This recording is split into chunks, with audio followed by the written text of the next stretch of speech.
Hello friends, welcome to MOM, the Hindu News Analysis program presented by Diksha Space. Today in this program we are going to look after December 29th, 2020, the Hindu newspaper. Today's next article, resolve telecom issues quickly. Cellular Operators Association of India to center. So Cellular Operators Association of India is an industry association of mobile service providers. Those are including telecom equipment, internet service providers and other digital technology companies and businesses in India. It was constituted in 1995 as a registered non-governmental society. So the Cellular Operators Association of India is asking the center to take few of the regulatory measures in order to support the telecom industry, which is not actually a vertical industry in itself. Rather, it is a horizontal growth industry because it is helping other industries in order to develop themselves also. So telecom services in India are as of now under major stress due to a varied definition of adjusted gross revenue. So adjusted gross revenue and GST exemptions on AGR dues and other infrastructure supports and need for regulatory support is what the Cellular Operators Association of India is expecting, and the government is being asked to take the call with respect to this. With respect to importance of telecom sector in India, around 30 to 35% of GDP during the COVID-19 crisis was because of the telecom sector. So here very important industry infrastructure, banking regulations and other regulatory operative measures, those are all common things. But let us understand what this adjusted gross revenue is all about. So adjusted gross revenue is usage and licensing fee, where the telecom operators are charged by Department of Telecommunication. It is divided into, one is spectrum charge and second is licensing fee. These are usually pegged between 3 to 5% and 8% respectively. Now the issue between the operators and the government is about the calculations. As per DOT, the charges are calculated on all revenues. Those are earned by telecos and non-telecos. So telecos include spectrum charges and all. Non-telecos include deposit interest and asset sale also. This is where operators are actually against the AGR definition what Department of Telecommunication has come up with. So for a brief understanding, what are the issues as of now and where it all began? If you look at, telecom sector was liberalized during National Telecom Policy 1994, after which licenses were issued to the companies in return for the fixed sale. However, providing relief with respect to fixed license fee, government in 1999 gave an option to the licensees to migrate to the revenue sharing fee model. Under that, mobile telephone operators were required to share a percentage of their adjusted gross revenue with the government on annual license fee and spectrum usage charges. However, the dispute between Department of Telecommunication and mobile operators was mainly with respect to definition of adjusted gross revenue. Department of Telecom argued that adjusted gross revenue will include telecom and non-telecom services, whereas companies claim that adjusted gross revenue should comprise just the revenue acquired from the core services and not dividend, interest income or profit on sales of any investment or fixed assets. So that is all about non-teleco, and teleco is what is the dispute between the government and telecos is what needs to be understood. So these are few areas where as of now after COVID-19 pandemic, it is a horizontal industry which is helping other industries also to grow, and the need of the hour is to look after infrastructure and banking regulatory support measures for the telecom sector to grow. Today's next article is with respect to center trying to expand market for farmers, Prime Minister. This article we are going to discuss in the context of 100th Kisan Rail, which was launched by Prime Minister Narendra Modi. He said this Kisan Railway scheme is in order to provide access to newer and bigger markets for smaller farmers, and were clear with its intention and transparency of the government.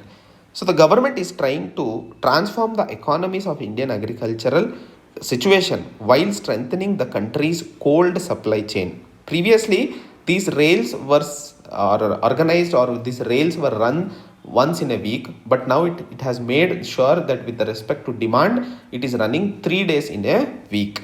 However, the government is expecting that this Kisan Rail scheme is going to be beneficial for 80% of the small and marginal farmers in the country.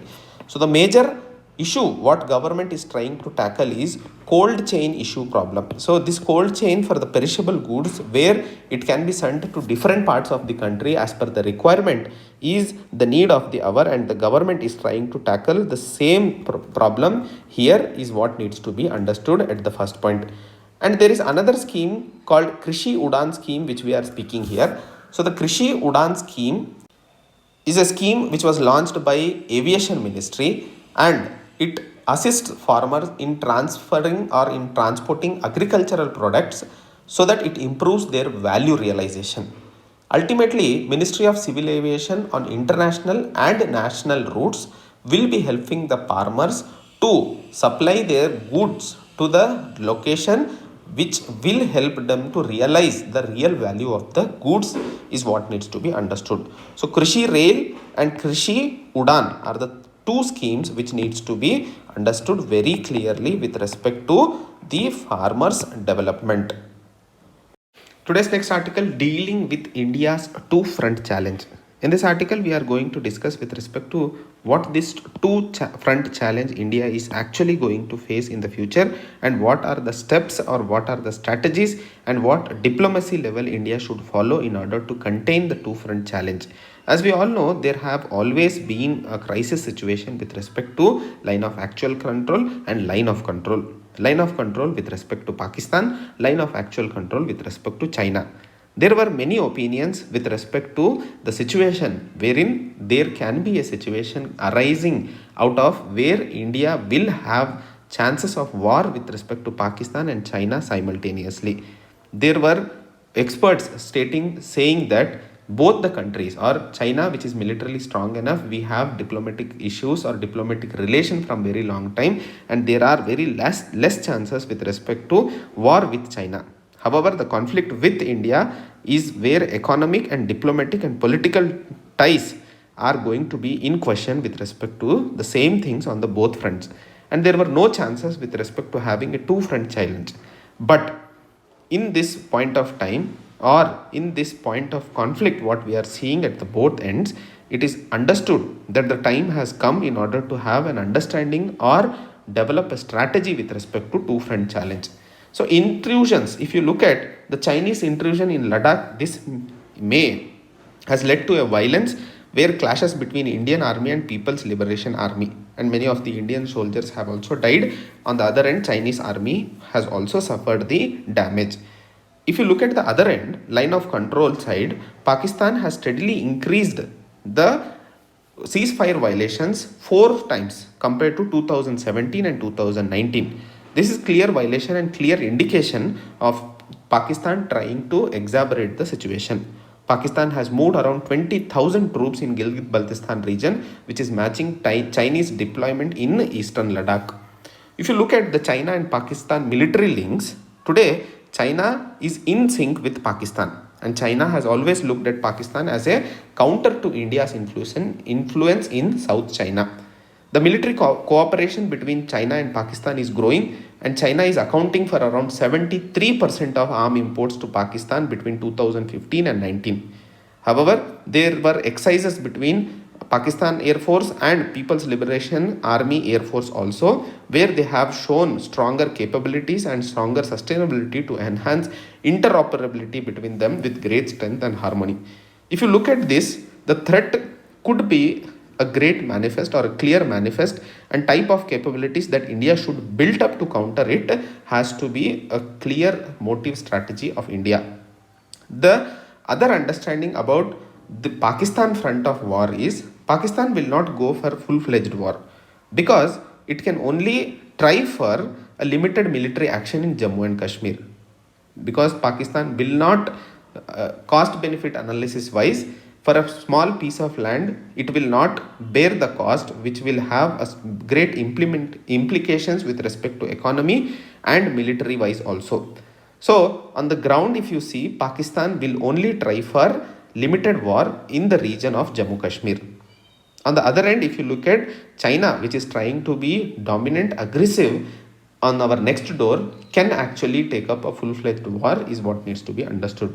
However, India has dilemmas with respect to resource and strategy. These resource and strategy, how they need to be deployed on the Pakistan front or on the Chinese front. And if you look at the current situation, if we have to fight for Pakistan and China at same time, we need at least 60 combat squadrons, which is actually double the requirement what we have today with respect to Indian Air Force. So that much of resources or that much of Air Force we cannot recruit at a short duration of time. That requires a far behind strategy. And handling Pakistan, which is trying to pursue for hybrid war, should be understood. So the both end strategies or both end resources has to be understood by our armies or strategy makers to make a clear strategy and how to handle if there is a two front challenge which India is going to handle or come up in the future. Diplomacy at this point of time is very crucial at here, because diplomacy is where it will make India more stronger. First one, as the current engagement in West Asia with respect to Iran are going on, it needs to be strengthened more with respect to energy security and maritime cooperation. Goodwill with the extended labor is also very important. Third, Moscow should not be sacrificed based on India-US relationship, because Moscow is the one which will be more important factor when there is a question of sovereignty with respect to India. Fourth, Quad, India, US, Australia, Japan. So this is very important security dialogue which will be helpful for India in Indo-Pacific region. Fifth, as we all see, the maritime strategy is the only way or is the most easiest way in order to handle Sino-Pakistan pressure in this continental sphere. However, the article author is trying to say that outreach to the Kashmir is also very important in order to handle the situation in the western borders, because the changing political scenarios or the situation in western region can be handled in a better situation by political requirement or political ideology only. That is where reaching out to the people with respect to the changes what have happened and compensating them will help to reduce the violence in the western region, because Pakistan will only try for terrorist activities or making some disturbance in the region with third party influence only. So there, if we have to build a strong network, we need the people of Kashmir in confidence, and the government can only do this by political ambitions. So political ambition is the only criteria over there. So this is all about the two front challenge which India might face in the future, and what needs to be done on the Indian side is what is being discussed here. Press next article, reforms with the future and farming needs in mind. This article we are going to discuss in the context of farm bill crisis which is happening between the farmers and the government. As we all know, the major objections or fears with respect to the Farmers Produce Trade and Commerce Promotion and Facilitation Act and Farmers Empowerment and Protection Agreement on Price Assurances and Farm Services Act. In this both act, the farmers have been raising concerns with respect to APMCs, which will be removed eventually and will be closed. Second is with respect to MSP, which will be stopped. And third is corporates, they will take over the agricultural trade. And fourth is land will be taken over by powerful corporates. So these are four issues what farmers are actually trying to say at this point of time. However, if you look at the debate here, the experts, we find two different experts opinions which we are looking in this farmers crisis. One is the opposition leaders or farmers who are coming up with the apprehensions are clearly imaginary, unrealistic and part of deliberate narrative in order to stop agricultural reforms in India and prevent the agricultural sector in modernizing and becoming a global power in agricultural sector. So this is one section of people who are telling that it is unrealistic and imaginary. However, the other end of people who feel that reformation in agriculture is today required, that is the archaic laws with respect to agriculture has to be removed. But they are in oppose of these new acts because of the issues like APMC, MSP and private these things. So what are the reforms? Actually, if you look at what is the need of reforms in the agriculture, that will be the first question which will be encountering. So if you look at the need for reforms, the first major answer for this is the gap in the agricultural income of the farmer, because the income gap has been widening between non-agricultural and agricultural income. In 1993 and 94, it was around 25,398 rupees was the gap between agri and non-agri. However, in 2011 and 12, it has reached 1.42 lakh rupees. With this increasing gap, there is an agrarian distress which is being seen in the agricultural sector. The second answer will be that the food demand has been falling down and the domestic production is necessitated to be exported in large quantity, because if it is not exported, then domestic prices will be falling very low. In order to make sure, today in India we have excess stock like 60 lakh tons of sugar, 72 million tons of extra buffer stock of wheat and rice. So if you look at this, entire stock is actually causing a huge drain on fiscal resources of the government.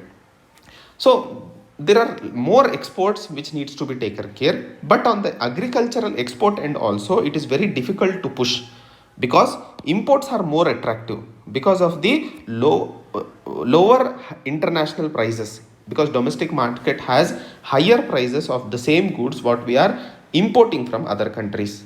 So this is second issue.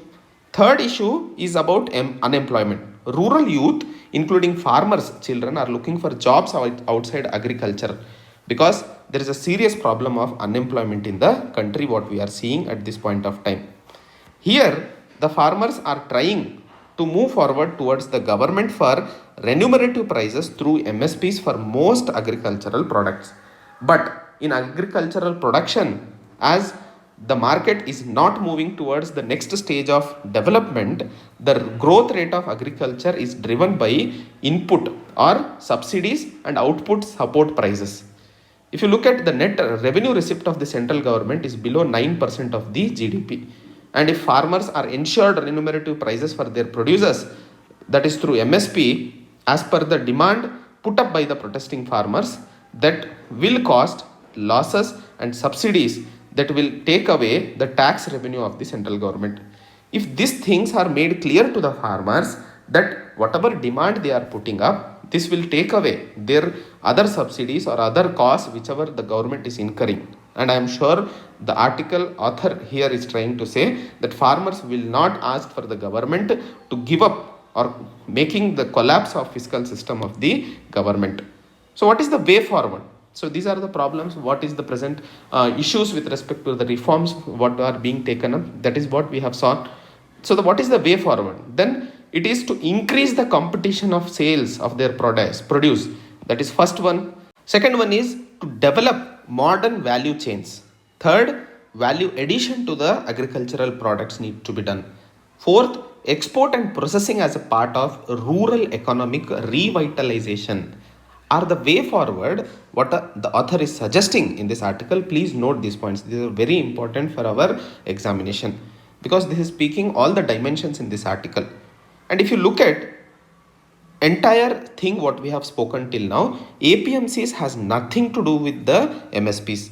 The government, if you look at, is actually procuring paddy, wheat and the other crops, but these crops are already sold at lower the prices of MSP in APMC mandis, that is in Punjab.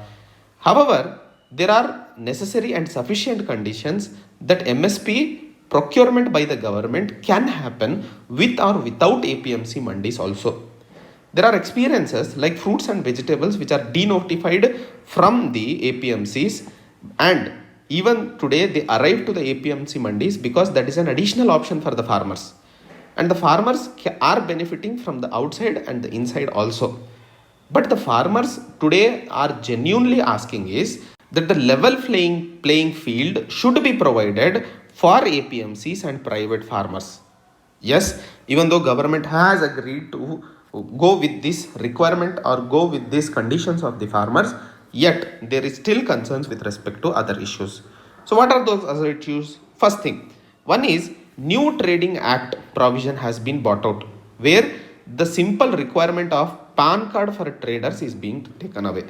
Previously, there were situations wherein with the help of simple PAN card, a trader can come into an agribusiness. But if a banking regulation or banking guarantee is required with other conditions, then the registration of traders in the agricultural trade will remain in the hands of trading class only, and the spirit of new law to facilitate farmers and rural youth to become agricultural business entrepreneurs will be lost. So this new trading act provision is actually against the development of farmers is what is author trying to say here. Next is contract farming also, which is in very much debate. Today farmers have confused with respect to contract farming and corporate farming. Contract farming here is what speaker is to especially help the small farmers to insulate themselves from the market and price risk, that they go in for cultivation of high value crops without worrying about the prices or the market condition. So the act is voluntarily and either party is free to leave it after the expiry of the agreement. There is nothing like sale of the land or lease or mortgage of the land which will be out of the premises of the farmer. It prohibits under this farming agreement what has to be understood. This contract farming will definitely help for diversification, quality of production for premium prices, and export and direct sale of producers with desired results or desired attributes to the interested consumers. It will bring down new capital and knowledge into agriculture and pave the way for farmers' participation in the value chain, which is actually beneficial for the farmers in the long run. So the policy reforms which government is actually trying now through this act, keeping in mind the changes what are required as per the requirement of the farmers and the farming. If they are implemented in the right spirit, they will take Indian agriculture to new heights, and it will give new transformation to the rural economy is what is need of the hour to understood with respect to various reforms what government is trying to bring in, and what was the need, what has to be done, and what are the real challenging issues what farmers are actually facing today. Today's next article, granting bail is the rule. In this article, we are going to discuss with respect to bail reforms in our country. Bail reformation has always been an exceptional case of discussion whenever there is a case or when there is a bail plea with respect to public attention. However, the author here is trying to put forward two very important facts whenever a bail reformation comes into a picture with respect to criminal justice system. First is judicial discretion and second is monetary surety bonds. So these are the two facts which needs to be understood in order to have a clear understanding with respect to judicial bail reforms which is required as of now. So the first context, judicial discretion is what we are speaking about, is the power which is given to the judges in order to exercise it liberally while granting bails. However, Supreme Court has constantly reiterated that the bail is the rule and jail is an exception. The primary purpose is to make that the accused person is compliant to the investigation and he is present to the trial whenever he is expected while he is arrested. However, the refusal to grant bail is depriving the liberty of the individual by confining him into the jail without trial and conviction is what needs to be understood at the first context. In India, we find usually the power to grant bail is exercised very rarely. Subordinate courts many a times routinely reject bail for specific offences like minor excise offences. In this case, it is very important to make note that this bail reformation or bail rejection has been excised mostly for marginalized communities. Without grant of bail by lower court, the accused persons are required to approach either High Court or Supreme Court, which makes again the expenditure more and the under trial remains in the jail for extended period of time. Two-thirds of prison population today, those who are in jail are actually from Dalit, Adivasi, backward communities and those who have committed minor offences. If you look at the pendency of bail applications, which has particularly increased during the pandemic because of shutting of the courts and increase in the number of arrests in the minor cases. However, the Supreme Court has clearly stated in order to decongest prisons, the arrest of minor offences should be reduced. That is where in the time of pandemic this has not been followed, is what here a report or the study has been given as a reference.